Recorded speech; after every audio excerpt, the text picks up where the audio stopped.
Well, after 25, 30 years of traveling, I finally had my nightmare experience. Not going to get into specifics. I will not be able to do Monday's show. Congrats to the Milwaukee Bucks. Those game threes where the home team finally gets to be comfortable, trails 0-2.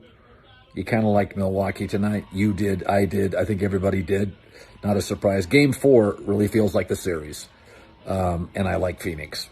We'll see how it goes. By the way, y'all, at some point in your life, are going to have a bad travel experience. It's just part of it. And the last couple of years, we've been challenged, all of us. This was a humbling one, but a Mickey D's spicy chicken sandwich, boom, saved the night. Once again, we say hello. Welcome to Sports Center. I'm Scott Van Pelt. If you clicked over from watching the Bucks get back into this series with a victory at home, thanks in large part to the tremendous performance from Giannis Antetokounmpo once again. Hi, welcome. Bucks get the victory on their home floor. Tim Legler will be here in just a moment to help break things down. Different stylings on the way into the building, and tens of thousands of people outside cheering their Bucks on. Air balls sometimes work out. Off the miss from Brook Lopez, P.J. Tucker to Giannis. Bucks lead. The story really of this one, big runs late second and late third. What a pass from Jrue Holiday to Tucker. Then Giannis, Euro stepping, part of a 20-6 run to close the second. The Deer District, they're going nuts. Then just 2 minutes left. The block. Holiday starts it. The give back to Bobby Portis.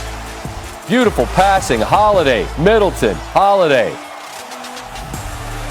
Pretty as a picture. Bucks lead it to breaks 15 points. Early third, Bucks up 11.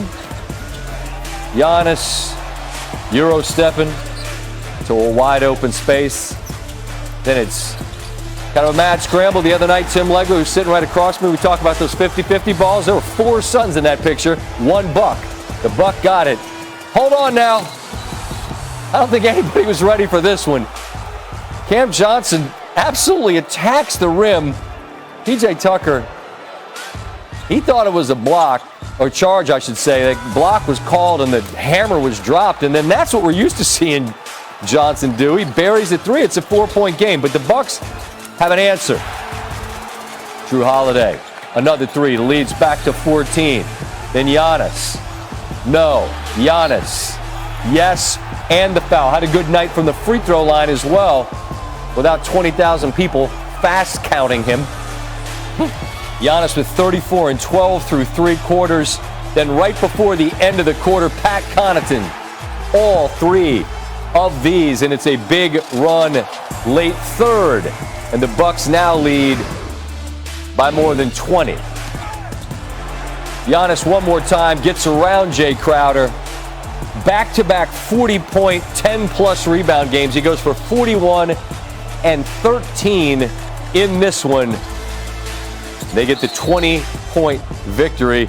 Giannis, just the 4th player with 100 points in his first 3 NBA Finals games. Joining, this is an interesting one.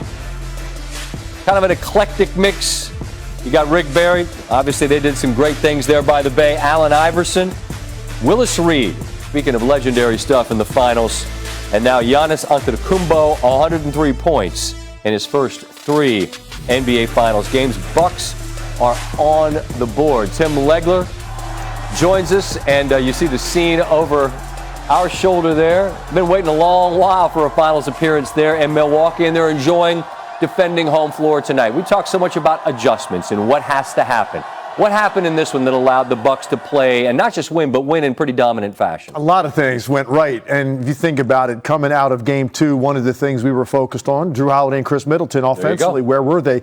Chris Middleton got off in the first half. It was critical that he do that. Giannis, had another great game, put up big numbers, had a good first half. But to see his co-star alongside of him rolling and in rhythm gave the Bucks a tremendous boost. Bobby Portis was great off the bench. I always talk about where's this supplemental, unexpected offense going to to come from. You don't know on a given night, but somebody usually gives it to you in a playoff win. Right. Bobby Portis was huge in the first half. Then you go now to the second half. DeAndre Ayton picks up his 4th foul early in the third quarter. Suns go small. That depleted front line with no Saric, it really tonight came to the fore because they have nowhere else to go. They went zone. They're playing 5 guards basically most of that quarter. And for a while they hung in there because the Bucks were adjusting to guarding 5 guards. And the Suns were scoring. Eventually, though, it was just a consistent offensive rebounding barrage and then 3-point shooting. Suns trying to protect the lane, packed in a little bit. Drew Holiday gets going. So all of those things happened for the Bucks tonight. Middleton played well. Holiday played well. The lineup change dramatically affected this game in the second half with that small lineup by the Suns. There's just no way you can keep up with a team that's got Giannis Antetokounmpo on it with 5 guards. Look, you make 23s in a game as the Suns did in Game 2, and you had more than a 30-point advantage from 3, you're going to win the game. Well, now you flip the script entirely. I'm just doing the math on this, and my math's a little bit spotty here, but I can figure out that the Bucks had an advantage here.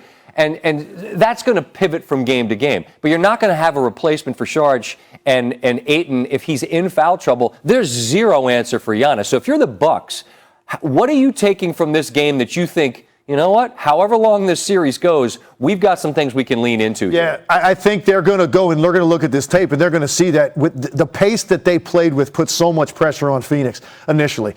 You could almost see this coming. I mean, I don't know about you, but I certainly felt this was kind of how this game was going to go. Bucks are too good a team to just get rolled by the Phoenix Suns. It's not going to happen. They're too good in that building and they're too physical. That's what they are going to take out of this tape. We can beat this team up if we commit to playing with that kind of force in the paint. They really don't have a lot of answers for us. Now, they had some issues guarding pick and roll in Phoenix. They were much more competitive tonight on every screen, contesting shots, getting back, running in transition, all of that. They were desperate tonight defensively. So that contributed to the Suns' poor 3-point shooting night. But on the other end of the floor, they're seeing that they have no answer for our physicality. Whether that's Giannis, whether that's Bobby Portis, whether that's P.J. Tucker and the way he plays on the offensive glass in the lane. Chris Middleton was mixing it up. Drew Holiday. That's, to me, what they're looking at the Phoenix Suns and saying they can't match up with us from a physical standpoint as long as we are committed defensively and not letting them put up these 115, 120-point nights. We're going to get ours, and that's what they come out of this with. They're back in the series very confident now. Yeah, this felt like a February game against whoever, where the Bucks have triple figures in the third, and they're going to get whatever they want. And that's essentially what they did in this game. More coming from you a little bit later. Got it. Tim Legler will get some breakdowns from Tim. 3 things.